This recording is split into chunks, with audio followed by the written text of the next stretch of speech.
All right, I am back for our outcome assessment for quarter 2 for literature, part 2, which is kind of funny because we're going to do a play for the next one. Okay.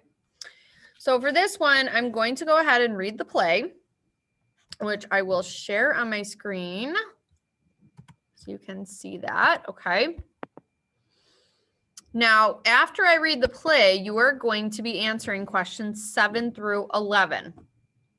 Now, these questions, again, you will probably have to go back and reference the text. Okay. They're a little bit more specific, but I will read through them quickly so you have an idea of what to think about when I'm reading.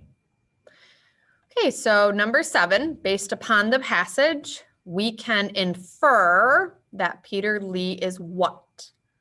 Okay, so you're going to be thinking about that character, Peter Lee. Number 8, the last thing that happens in the scene is, so that's the last thing that happens. So you're going to be referencing back to the play for that.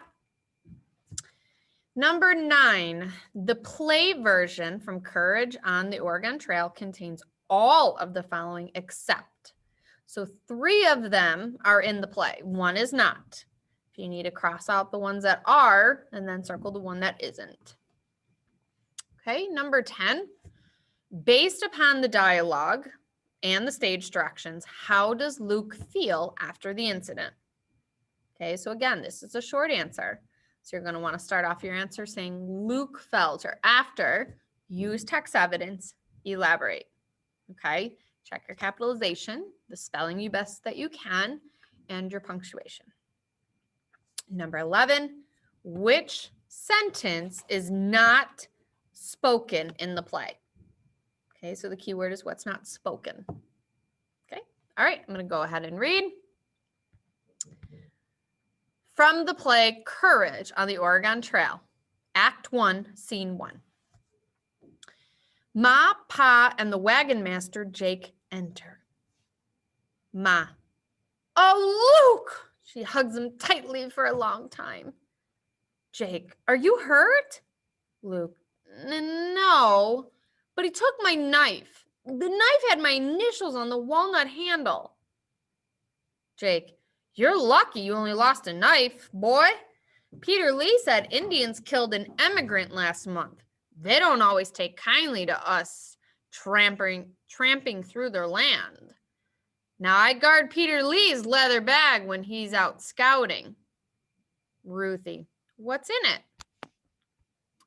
Peter Lee doesn't say, and I don't pry. Jake pats Luke's shoulder. Peter Lee knows Indian ways. He also knows trails through this wild country. I listen to his advice. Pa, Peter Lee says many Indians are friendly. They often help repair wagons. Sometimes they show emigrants where to hunt. Jake, yes, you did right, Luke. It's smart to be friendly with Indians. Ma, yes, Luke. If your brother Mark were alive, he would have given up the knife too. Luke closes his eyes and hangs his head. The lights fade. End of Scene 1. Okay, so using that play, you're going to answer these questions. Number 7, based upon the passage, we can infer that Peter Lee is A, a Native American, B, has traveled the Oregon Trail many times, C, has never been to Oregon before, D, does not like Native Americans.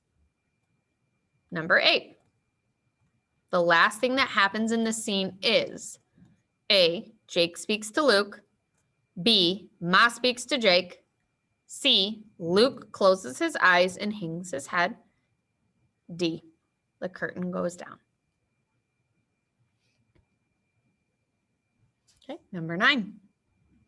The play version from Courage on the Oregon Trail contains all of the following except. So what does it not include? A, characters, B, stage directions, C, rhyme, D, dialogue. Okay.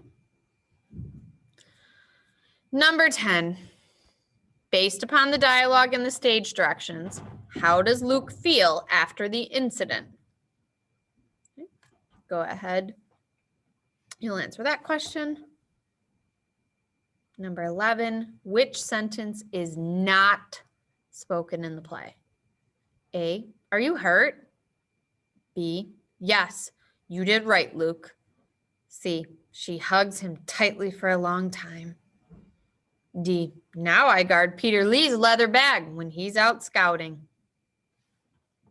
Okay, so go ahead and take a few minutes. Again, I am a recorded video. If you need to stop me, pause me, rewind forward, please do so.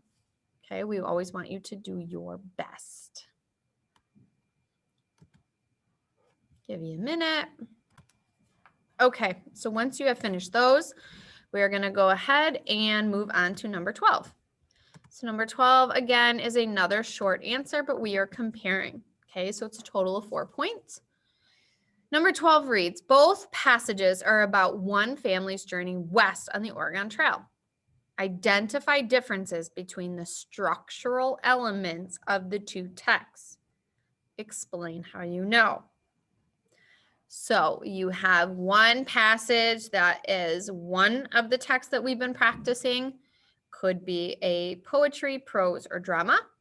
And then you have the other text that is either poetry, prose, or drama.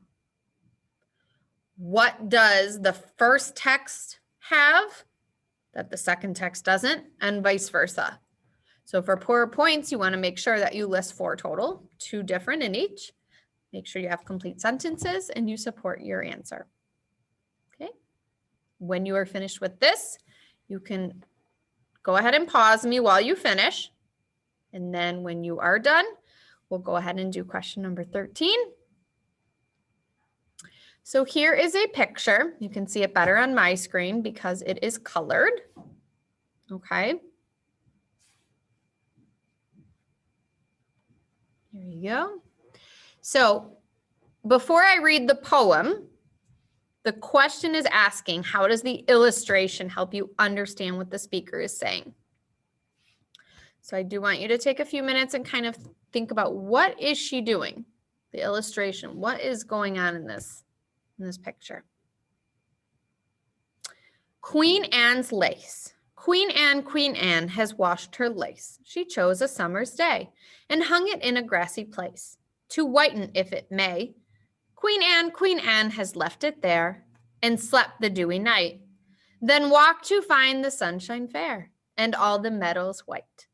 Queen Anne is dead and gone. She died a summer's day, but left her lace to whiten on each weed entangled way. So that is the poem with the illustration.